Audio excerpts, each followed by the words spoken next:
I've been in trouble all my life, so naturally people say, oh, he must be guilty.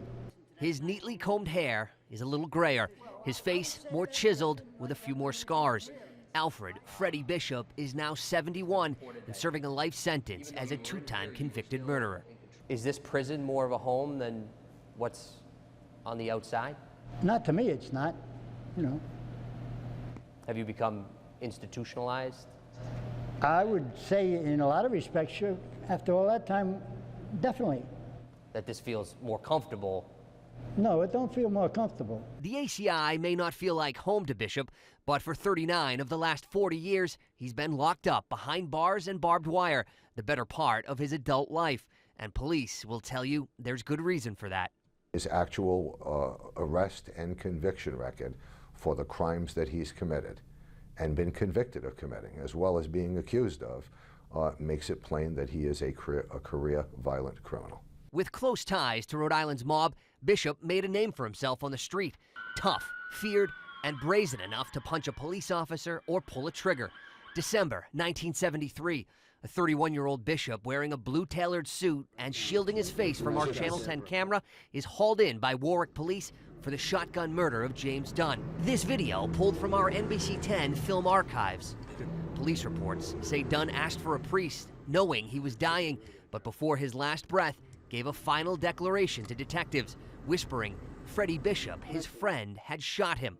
Glass shards from Dunn's window were found on Bishop's trousers. He was convicted of murder and sentenced to life in prison. Freddie Bishop spent the next 33 years locked up. At one point, he was shipped out of Rhode Island to places like Pennsylvania and New Hampshire, a prison shakeup that sent some of the older inmates packing. In 2006, he eventually received parole, but his time away from these walls was short-lived. Hello, police 911. Please, hurry up! We just got shot in my home! June 2007, the 911 call, frantic, coming from the Warwick home of Caesar and Claire Medeiros. Someone has entered their house, confronted them, shot all three of them, killed her brother-in-law.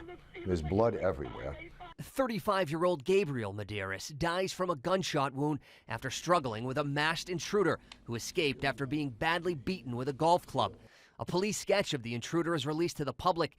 Tips follow. So does the mention of a strong resemblance to a recently paroled Freddie Bishop. After a runaround, detectives located the ex-con, who had strikingly similar wounds to what the masked man would have had. He originally told us that he had sustained the injuries at his place of work. And the briefest of checks with his employer showed that that was simply not true. Bishop's DNA was also found at the scene. He was tried and convicted for murder once again, having been a free man for only 9 months. This time, there was no chance of parole. He appealed. That, too, was denied. But now, a new petition before the court. You're asking for a new trial? Yes. Why now? Why now?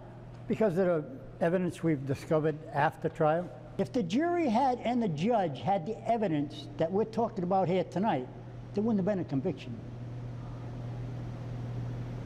What evidence has Bishop discovered? The I-team gains access to the evidence locker, the ski mask, the golf club, that chilling 911 tape that has a convicted killer asking for a new trial. Join us tomorrow night right back here at 11 for that part of our story. I'm I-team reporter Parker Gavigan, NBC 10 News.